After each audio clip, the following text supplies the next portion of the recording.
I can't wait for football to be back. I just want it to be back already. How much do you just want to get back on the grass? I know you don't want to talk to me. You just want to go play. There's so much fun to watch on national television that everybody's like, this is great. Falcons fans, what's up? And welcome back to the Friday Five. I'm your host, Will McFadden, joined as always by Tori McElhaney. And we are here to talk about the 2026 schedule. Tori, the schedule dropped Thursday night. Did. We've known for a while the opponents the Falcons would have. We now know the order in which they will be played. I love schedule release day. What are your thoughts on just kind of the event that it's become? Yeah, I think it's really cool. I think it really is now working for a team. I think I've said this before, just in, I used to work for The Athletic, and so you would see, schedule release day, you would see the things that everybody made, and you're like, oh yeah, that's cool, social teams, awesome. But actually now, having worked for the team for 5 years, a little over 5 years, seeing how much work genuinely goes into producing all of these things, getting them shot and edited and making sure all the assets are where they need to be. And the fact that the people who are doing that are also doing their day-to-day jobs, covering the team and posting about the team and editing things about the team. It's very impressive how it all comes together. It's like a little bit of a team social media science fair where everybody's gone back and done their project, and then, Thursday night was the night when we got to see what everybody came up with. Mm-hmm. And I had a much bigger role in last year's schedule release, the Mario Kart animated one. And that was kind of its own unique set of challenges. But I got to say, I loved this year's video. Me too. I thought it was different. Just kind of the whole process behind it, having it actually be a live action, shooting it, doing all of that stuff was so cool to see. And again, I really, really thought that the final product was incredible. I thought they did a great job. I thought all of the guys, Bajan, Drake, Jesse, good actors. Oh yeah, Jalen, they did such a good job and really bought in to the funniness. Same with Matt and Ian and Kevin. I don't think that meeting Ian Cunningham for the first time that he would have been so good in a schedule release video, but he did a great job. But I think that overall it was just fun. It was a fun concept. It was cool. Basically, a little behind the scenes, where they shot it is literally our bullpen. That's where Will and I work. My desk is the last shot of the video when Jermaine Dupree is walking out. Right. So it's kind of fun while everybody was shooting things and kind of seeing everybody running through and doing all this crazy things, and it was fun. It was cool behind the scenes to go through it all. So I feel like I can share this, but you remember the bit with Jalen Walker kind of just barking at everybody, which I loved. I thought it was so great. Good. Yeah. The scene where he's kind of sitting back down at the desk and they've got the days since the last bark and everything. I'm right across from him. As we were filming that, and that was just a normal work day, and they were like, hey, we need somebody to be an extra. Who wants to come sit over there? And I actually had some work to do, so I was like, if I can just be on my laptop, then cool. I'll sit right there. Yeah.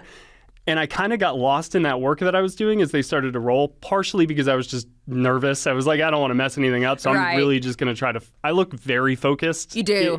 If I was going to give myself a note, it would be loosen up, relax a little bit, dude. Loosen up, my dude. Chill out. But the first time that they did the take and Jalen barked, I don't think I actually understood what the thing was going to be, and I kind of jumped.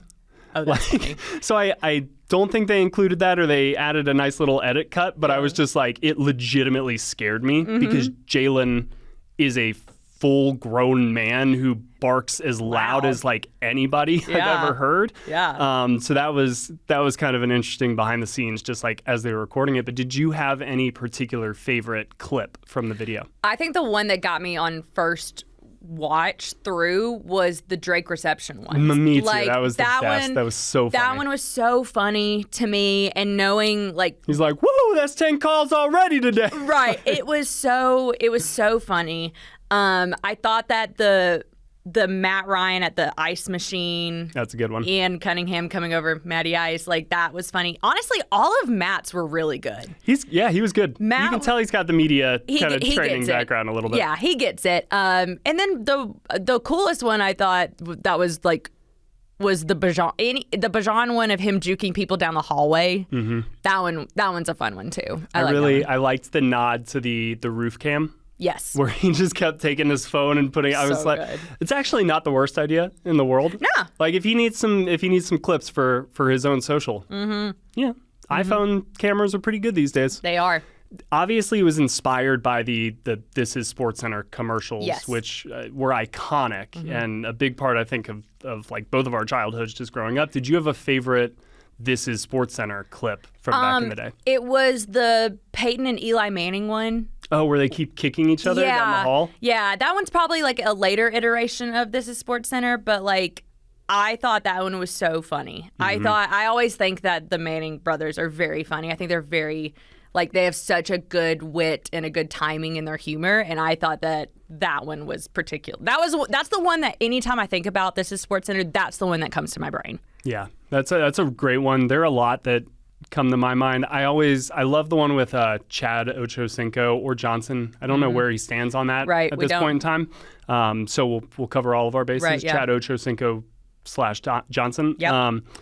But when he's kind of getting advice on whatever his touchdown celebration is going to be, and he's got like Stuart Scott and Scott Van Pelt and everybody around the table, and then he's like, sizzle like bacon. It's just the funniest thing. That one is good. That's a good choice. I honestly, like, there are so many there. And the thing is what I thought was interesting is the way they cut the This Is Falcons football is like if you were to go on YouTube and type in like This Is SportsCenter compilation and it's just they're just running over and over. I thought that was a nice nod too. It was I thought the shooting, the way that our schedule release video looked was so true to kind of like that real mockumentary documentary style. Like it almost felt like we were watching The Office. It did. Or something as well. So really well done. Really great job. Like, I know it sounds like we're team. Patting ourselves on the back, but like we didn't do come anything. Up with any of this stuff. Like so. This is honestly, I feel like when it comes to schedule release, I feel like I'm more of a fan of what teams are doing, and it's just as fun for me as I feel like it is for the fans because I really don't know. I don't know. Like we don't get any outside of our own schedule release and knowing kind of the concept and maybe getting to see it before everybody else. Like that's kind of all we know. Like I also stay up late on Thursday night and watch all of the other teams and what they've done and judge relentlessly. I judge so hard. I really do. I'm just picturing you like sitting there with a glass of wine, like swirling around. Evilly just like, with my coffee. Just like looking down on all the other teams from your lofty perch. Yeah, because I know humor. You do. You're funny. Meh. My family would beg to differ. Okay. Yeah. Well, that's fair. Yeah. I'd be like, no, she's not funny. So yeah, please go check that out on our Falcons social channels, YouTube, on the website, anywhere you want to find it. But it is amazing. Watch it on repeat. Send it to your friends and family. It is that good. But Tori, let's get into the actual schedule. Okay. Let's do it. Good idea. If you don't mind, I'm gonna real quickly read off 18 things here in a row. Try to do it quickly. Here is the Falcons' schedule. Week 1. At the Pittsburgh Steelers. Week 2, home against Carolina Panthers. Week 3, at the Green Bay Packers on Thursday Night Football. Week 4, at the New Orleans Saints on Monday Night Football. Week 5, back home against the Baltimore Ravens on Sunday Night Football. We will get to that little stretch here in a second. Week 6, home against the Chicago Bears. Week 7, home against the San Francisco 49ers. Week 8, at the Tampa Bay Buccaneers. Week 9, home against the Cincinnati Bengals, but not really home because they're going to be in Madrid. So that's going to be fun as well. Week 10, actually back home against Kansas City Chiefs. Week 11, we got a little time off. We got the bye. Week 12, back on the road against the Minnesota Vikings. 13, at home against the Detroit Lions. 14, at the Cleveland Browns. 15, at the Washington Commanders. 16, home against Tampa. 17, home against New Orleans. 18, closing it out, back on the road against the Carolina Panthers. Wow. Great job, Will. Thank you so much. Way to run through it. You know, I think reading it home to Liam really has helped with all of that. But now that we've got the full picture, Tori, what were your first impressions seeing the schedule? I always go to where the bye week is. I know like you do. That's where I go. Where can I get that R&R? I always go to the bye week just for my own planning purposes, but also because I think a bye week is so important. I think that over the last few years, the Falcons have, and this is something that Arch and I have often joked about, like just in passing with each other as we're like prepping for schedule release show stuff, about where the bye week is and how the Falcons, like, we're like, oh, they got the short end of the stick. They're in week 14. Like, they have the last bye week possible, or they have the first bye week possible in week 4 or week 5. And I feel like it's been the extremes for a lot of probably the last like 4 out of 5 years that I've been covering this team. It's been either super early or super late. And this week 11 bye is the sweet spot for me. I think that's a really great bye week. Would I have liked it to have been week 10 coming off of a trip to Spain? I was a little curious to see that. Yeah, absolutely. But at the bare minimum, at least they can come home and have a home game and then the bye week. I'm okay with that. Again, I would have loved for it to have been week 10, but I'll take week 11. Yeah, I mean, I think that is it.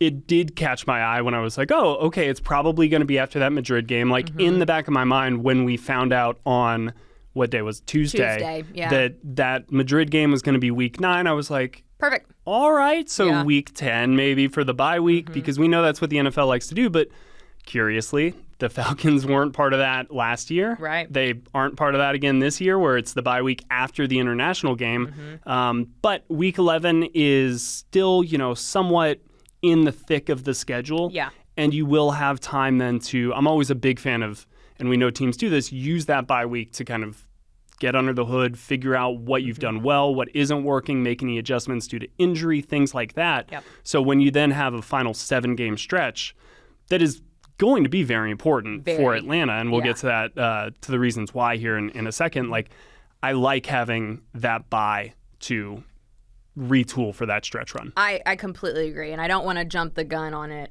at all. So should we move into like another topic, and then we'll get to why we feel those last 7 weeks are going to be so vital? Yeah, absolutely. So what do you think is the kind of like most important or exciting month for the Falcons? So I think that I had a few different answers here, and that's good. I know. We got content to make. I know. But what I actually landed on was October. Because you start October, it's week 4 to week 7. You start October on the road in New Orleans on Monday Night Football against the Saints. Like, I think that game, and I love that it's a primetime game. I can't remember the last time that the Saints and Falcons had a primetime Yeah, slot. I mean, they had the Thursday night game on Thanksgiving, where Deion Jones kind of picked that off. Yeah. Most notably, what my mind went back to immediately was in 2016, the Monday night game where Deion Jones kind of picked it off. It was one of his breakout games, and I want to say that was like week 4 or week 3 or 4. One of those.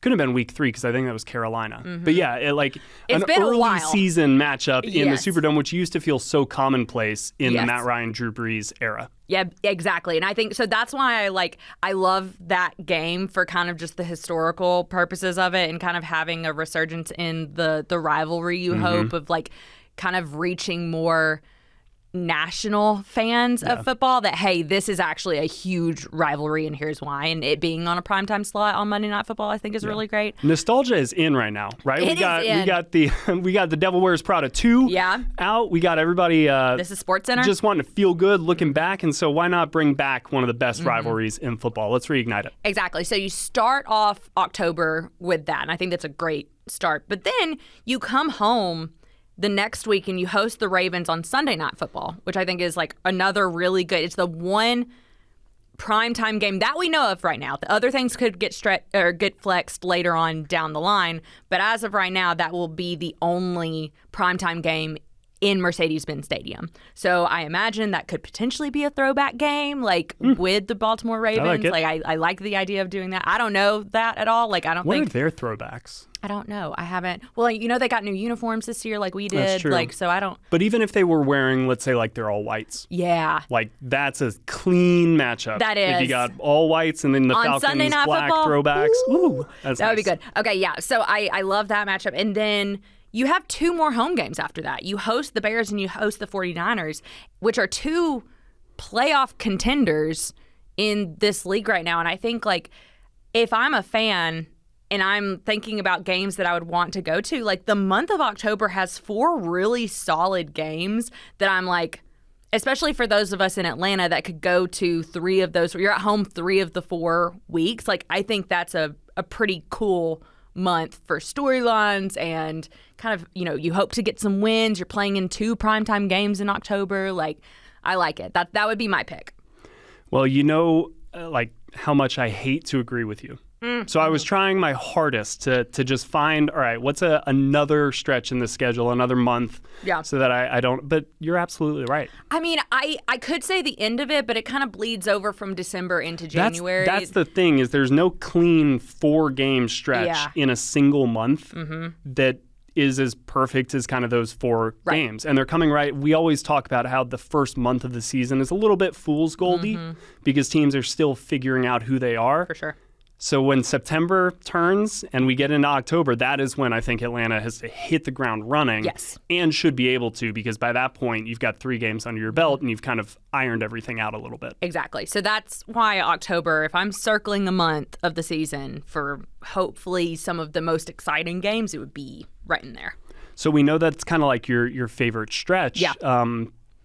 Is your favorite matchup in that stretch, or do you have somewhere else that you're looking? No, actually, I think my favorite matchup this year, for both personally and I think kind of just like the pageantry of it, is Week 3 in Green Bay, which is on a Thursday night. Yeah.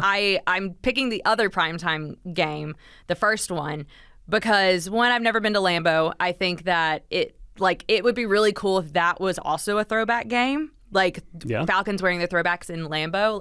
Like, do they ever wear them on the road? Yeah, they wore them the creamsicle game against. Oh yeah. Of course.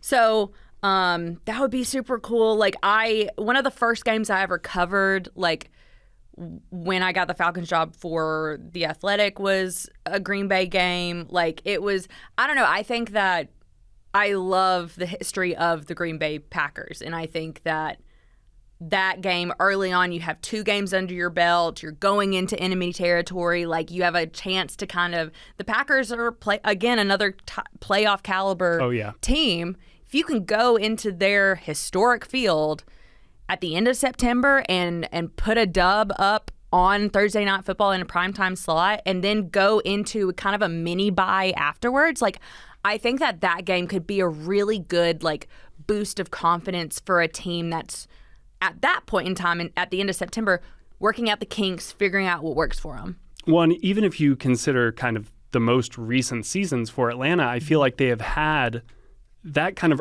early announcement game, whether it be, Philly a couple of years ago, where they just really play their best football against a team that is playoff championship caliber. And in front of a national audience, too. Yeah, the Falcons are going to be, like, with those 3 primetime games in the first 5 weeks, you know how every year there's, like, usually this team where by the end of that primetime run, the national media members are kind of like, oh, yeah, we're a little tired of seeing this team. Like, that's going to be Atlanta this year. But hopefully it's been what it has been, where they're so much fun to watch on national television that everybody's like, this is great. Oh, yeah. Like, keep Atlanta on primetime. On our primetime TV. So that's a great selection. Mine is going to be a little bit later down in the schedule, but it also is going to be an NFC North team. The Detroit Lions. Yeah. Like, I know last year they kind of took a little bit of a step back, but I just love kind of the identity that they've built.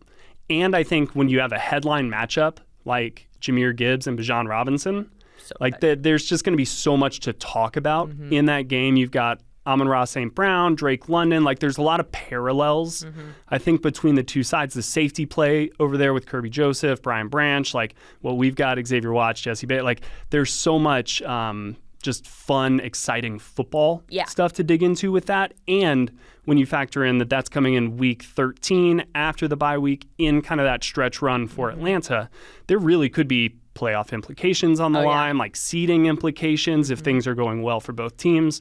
So I think that that's going to be a lot of fun, and I like that that's in Atlanta because I think that the crowd will really show up for that one. It's one of those, too, that it's sandwiched between 3 other away games. It's their only home game for 4 weeks. And that, I tend to think that way too, of like, okay, you come off of your bye week, you go on the road, you come back home, and then you're on the road for 2 more weeks after that. Like, you want to put on a good performance in front of your home fan base, knowing that you won't be there for another couple weeks. Absolutely. That was one of the other things that really kind of like stood out to me just when I first glance at the schedule is it's kind of streaky. Very streaky. When it comes to the home and away. You know, some years you get a just like zigzag back and forth, and you're like home, away, home, away, home, away, away. But this is like your first 4 games are away. Yeah. Then your next 4 games are at home. Yeah. Then you've got, another 3 out of 4 stretch away late in the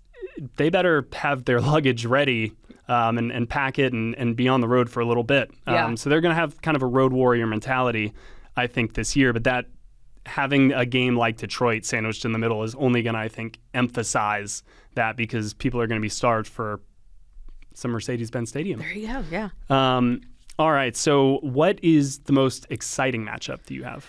I could go... Or rematch. Okay, I could go a number of different ways, but I think for the tone that this could set early on is why I'm picking it. But I'm going to go with hosting Carolina in your home opener in week 2. And the reason why I'm choosing this one, I think I could have done any of the NFC South teams. I could have picked a bunch of different teams. But for me, I feel like this is a really big redemption game for the Falcons, considering what happened last year early in the season at Carolina, and kind of that being the showing that the Falcons didn't want and didn't need. Yeah. And it was one of those that I think hung like a cloud around that locker room for a bit. It was a lot of the guys in that locker room talked a lot about that Carolina game and it feeling so like not good. It didn't feel good. Like it, and I think that it was the stamp that Carolina kind of needed at that time to like go on and have some like little streaks of their own to ultimately get to the end of the season and granted they were tied for first in 3-way tie, but with us, with the Falcons and with the Bucks, but they're the NFC South champions. Yeah. So I think that being able to come out in week 2, especially considering how much newness there is, like how different this defense looks, what a Tommy Rees, Kevin Stefanski offense looks with these. Who the heck is going to be the starting quarterback in week 1 and week 2? Like, there are a lot of questions that I have about just how things are going to look for the Falcons, that if you can answer some questions up in Pittsburgh in week 1, and then you come back home in front of your fan base, host the Carolina Panthers, and really put a good performance together, there's a certain sense of redemption from a year ago in week 3 when you went out to Carolina and kind of laid an egg. Yeah, I mean, that was a game where in the aftermath, usually teams, and I believe the Falcons were saying the same thing last year, they're like, we got to flush that one, right? Like, don't even watch the film. It was so bad. Let's just like move on. But it felt like, as you said, it lingered with them all year. Like they didn't actually really flush that game out of their system. Can I share a little stat that blew my mind? Yeah. I wrote the 63 facts about the 14 teams, which check that out. Bane of my existence. I have bled for this piece, so please go read that. I'm never going to do this again. There's a lot of great stuff in there, but no, I bit off way more than I could chew.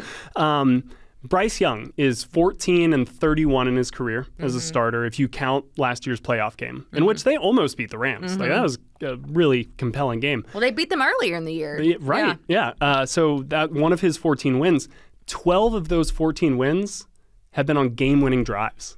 Oh, that's crazy. That is crazy, right? I didn't realize he's got the most game-winning drives since he's entered the league.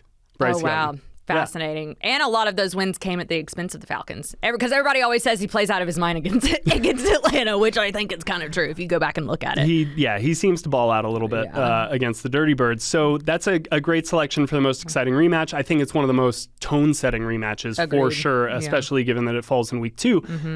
Mine, once again, is kind of falling much later in the season, and it's not a rematch so much from last year as the year before, but the Washington Commanders game. Yeah. Like that one, the Michael Penix kind of breakout a little bit, Yeah. like seeing what he was able to do, talking about game-winning drives. He wasn't able to get there, but we thought, maybe he had a chance. So that was a primetime game. Jaden Daniels, Michael Penix so in much their first fun, year. right? Yeah, I remember the storylines of that game was like a really cool week leading up to that game. Exactly. Yeah, it was kind of like Christmas week, I think, was like in the lead up to that. So everybody, we were all like in different places, but we still kept gravitating towards Slack to just be like, I want to talk about this matchup because of the two fun young quarterbacks. And I expect that to be the case again this year. Yeah. I know Washington kind of took a little bit of a step back. Obviously, last year, Michael Penix's season didn't pan out, the way everybody expected. And Jaden Daniels went through some injuries. Right. Too. Like, there's kind of, again, if we're talking about redemption, this one, both teams, I think, are looking for a little bit of that in 2026. Yeah, they're looking for redemption. Everybody's also looking for bragging rights. So what are some games with bragging rights on the line for Atlanta? You go first. I've been going first. You give me your answer, and then I'll work off of it. Fair enough. Yeah. Well, allow me to then go to the early part of the schedule this time, and perfect. I will. I'll pick another NFC South opponent, the Saints. Right? If we're talking bragging rights, your biggest rival. You want to beat them every single time and twice on Sunday. So this has more to do with the tone, I think, when we talk about tone setting, like for what the division could be, because everybody is really pointing to, I think, the Saints as now like the new national media darling a little bit in the NFC South because of the emergence of Tyler Shuck, because of the way that they finished the season, obviously adding some weapons in the draft for this offense. And they had a pretty good free agency. They went and added some kind of key pieces. So I think that we talked about the prime time of it all, the kind of attention that this game will get. But I think internally, being able to still kind of state your case as, hey, we're the big brother in this rivalry. Right now, we have had these pieces around for longer. We're more established, experienced. I'd like to see them go down to New Orleans and kind of take care of business there and get an early edge on them in the division. Yeah, I think we're both kind of circling that game as being one that we may look back on. You always talk about at the end of every season, like, the games that you should have, would have, wished you had. Or, I feel Indy last year. Yeah, Indy overseas. last year in Germany. Week one, the Jets. Like, the Jets? the Jets. Like, I think this game in week 4, like, is one that if you win, you feel really, really good about. But if you lose, it could turn into one of those that you kind of circle and you're like, and that's just kind of how this division has gone. Yeah. And the fact that it is the Saints and it is Monday night and the implications there, and like I just think it's a great game. I'm already excited for it. It's going to be so great. God, I can't wait for football to be back. I just want it to be back already. Like, that's what schedule release day does to me, is I just start thinking about all these games, and then I'm like, we'll play them. Let's play them, damn it. I know. Well, it was funny because I was talking to some rookies because rookie minicamp was this past weekend, and I was talking to some guys, and I was just like, how much do you just like want to get back on the grass? Like, I know you don't want to talk to me. You just want to go play. And they were like, yeah. Like, Kendall Daniels was like, respectfully, yeah. And I was like, fair. But we can't talk about the division without talking about the final stretch for the Falcons. So I mentioned week 16, 17, 18, you got Tampa, New Orleans, and Carolina to close it out. So in a weird way, like whatever happens the first 15 weeks of the season within reason, it feels like it's those three. It's going to come down to those 3 games, especially given how tight the division has been in recent years. Yeah, I think that this is going to be another situation where we're in week 16, 17, even 18, and you're looking at what the probabilities are that the Falcons can punch their ticket to the postseason.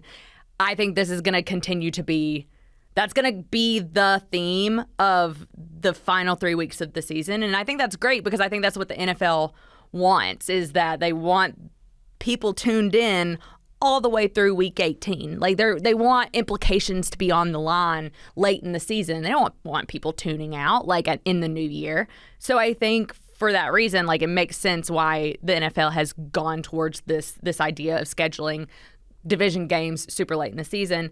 With the Falcons, Tampa at home, New Orleans at home, and then ending the season. I like those both being at home. Yes, I do like those both being at home, and then ending the season on the road in Carolina. Now, The Bucs and the Panthers games, so week 16 and 18, are a TBD right now. So according to kind of what the Falcons maybe do in prime time, according to kind of how close other races are across the league, like those could be flexed to some primetime games too. So I am really curious to see how this thing ends up. But I think that something that Will and I have been talking a lot about is like, is there like, does the schedule and the way things fall affect your strategy of like how you start versus how you finish or what you feel during the season? And I really do think, like, just me personally, it's like I'm okay if in the first, like, let's just say 4 or 5 weeks of the season, the Falcons are kind of like coming along and they're not, I don't necessarily feel like they have to start fast.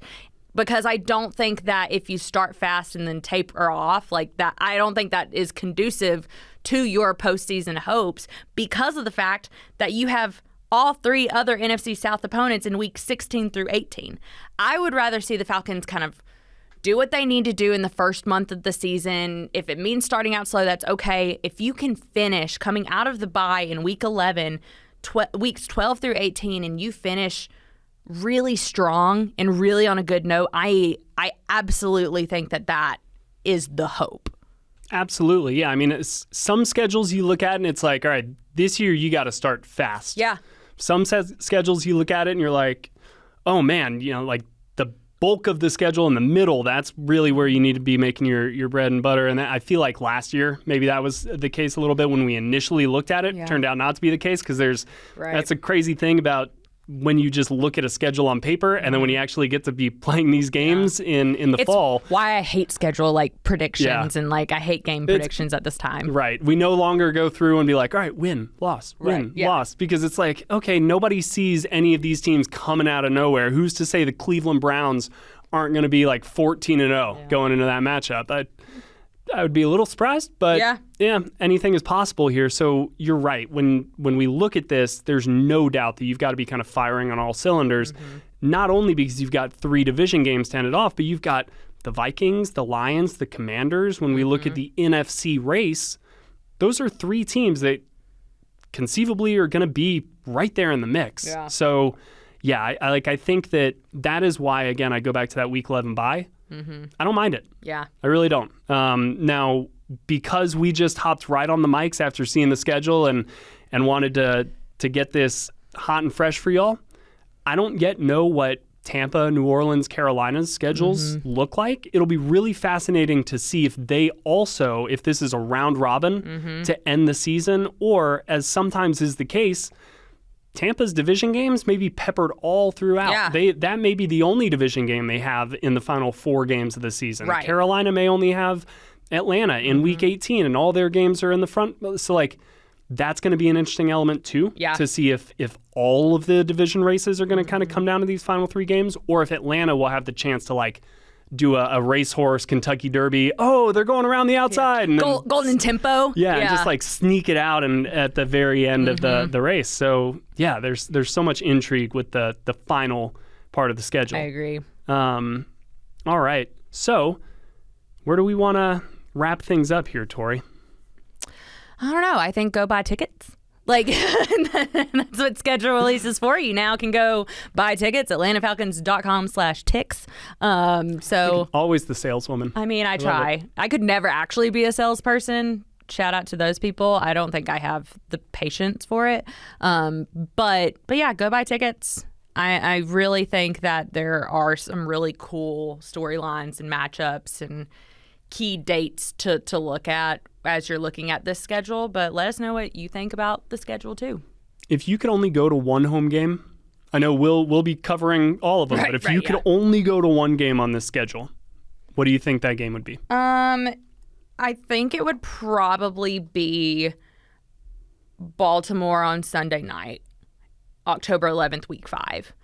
Because I think that there is something special about the way that Mercedes-Benz Stadium kind of like has a glow up for primetime games, and the fact that we've the primetime games of the last like 3 years in Mercedes-Benz stadiums, usually with the red helmets, like they have been some really iconic games Buffalo last year, Tampa Bay the year before on Thursday night. Like, these are some of the most fun games that I've seen covering this team in the last few years happen in primetime slots at Mercedes-Benz Stadium. And so I think like that one's I'm like, yeah, put me down for that one. And that'll be fascinating too, just because John Harbaugh is no longer there, True. right? Is Jesse Minter first-year coach? So like we'll see what the new look Ravens look like.